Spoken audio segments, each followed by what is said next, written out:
Hey guys, welcome back to my channel.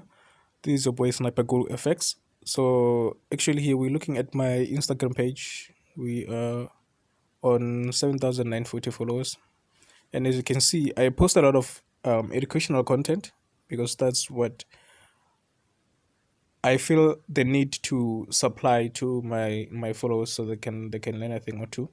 So on today's video, I'll just be going through this EURCAD trade and how I got my M1 entry confirmation, lower time frame confirmation, because I was going through the comments on my YouTube channel.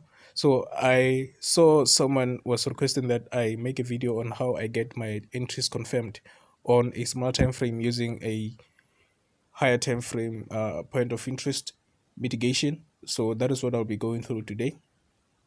And as you can see on the chart, we are actually in an overall downtrend. So meaning that we are bearish, we don't have to be looking for any buys in this market. We're looking for sells. So price moved from an all-time high and created sort of a low.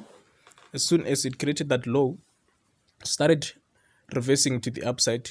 Actually, this is not a reversal, it's a retracement. It retraced to the upside and created a lower high. And then it broke below and then created a lower low. But as soon as it created that new lower high, it failed to break that lower low. And then it started ranging.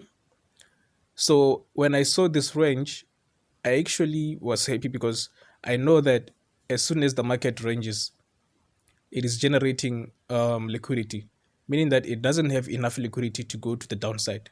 Okay, so it needs more liquidity in order to move to the downside and continue with the overall trend. So as soon as I saw this, I saw it as an opportunity to just wait for a clear break of structure, which actually I was waiting for price to break the major lower low. So right here we have an area which is which consists of buy side liquidity, and right down here we have equal lows which also represent liquidity. So obviously price will have to sweep the two and then continue to the downside.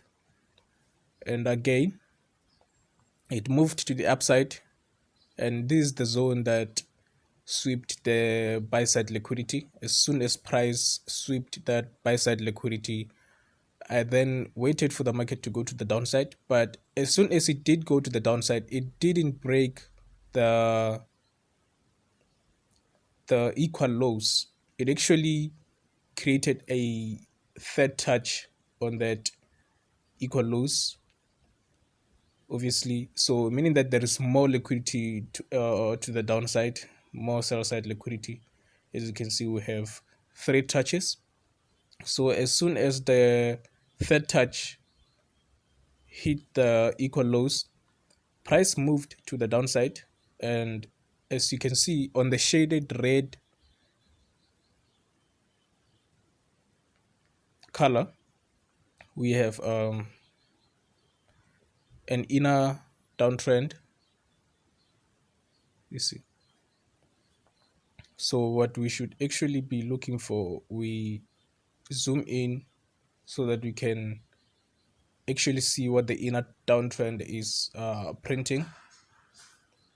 So it actually has to print the lower lows and lower highs. So I'm just gonna remove all this so that you can be able to see what's what on the chart, so that I don't complicate things and see them.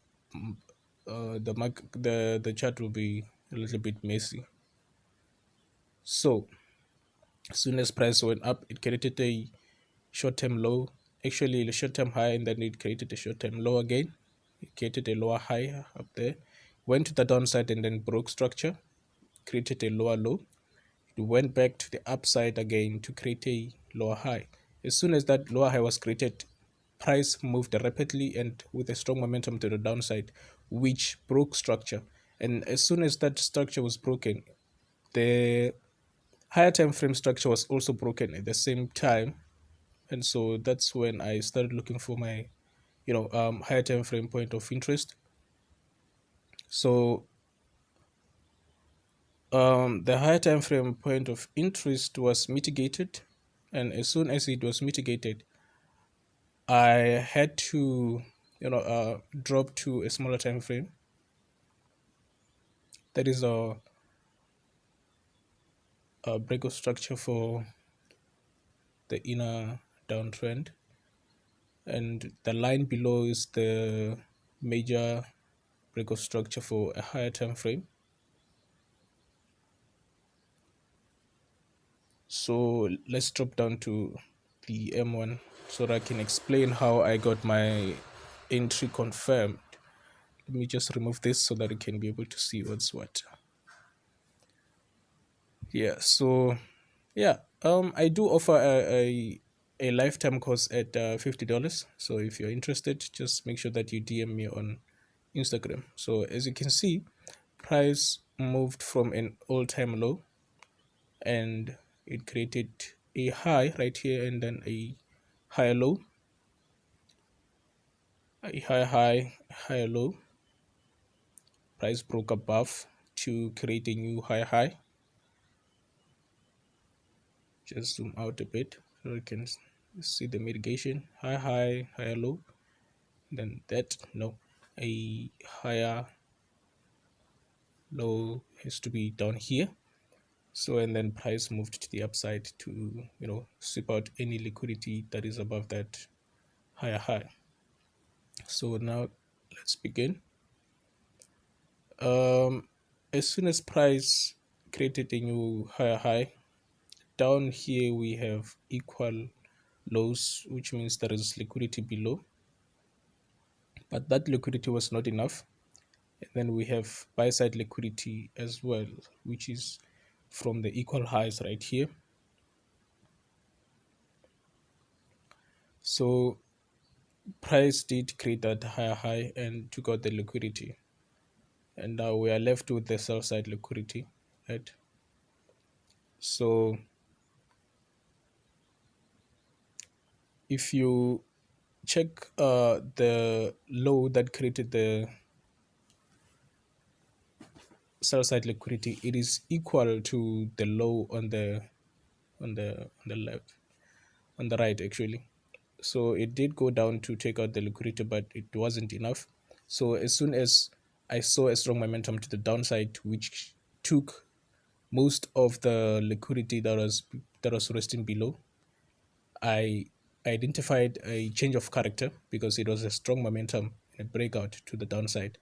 But then for me, it was still not enough because the market was ranging before it could go to the downside, right? So we had a trend line liquidity just above. I'm just going to highlight it here. So this is our trend line liquidity. So the reason why I did not look for any supply zone in the consolidation is because that liquidity had to be taken out, and price did move to the upside after creating that change of character. It created a low, then went to the upside, retraced, and then created a lower high. As soon as price broke that low that it created after the change of character, right there, I was actually expecting to sell from this point if price did return to it. I was expecting price to go back up there and then continue falling to the downside, but then that didn't happen. So what happened was price just started going to the downside, and then it broke the low that was created exactly after creating the change of character.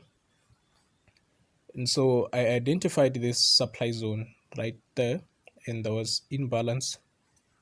So I identified that supply zone, marked it, and that's where I entered my entry. That's where I got my entry actually. So my stop loss was about 3.2 or 3.3 or 3.4, somewhere there. So, and I targeted the all-time low before price could return to the higher time frame structure. or the higher time frame point of interest. So that was my target, and it smashed my target. And if you check the session, we are in, is it the London session? Yeah, I think it's the London session. Let me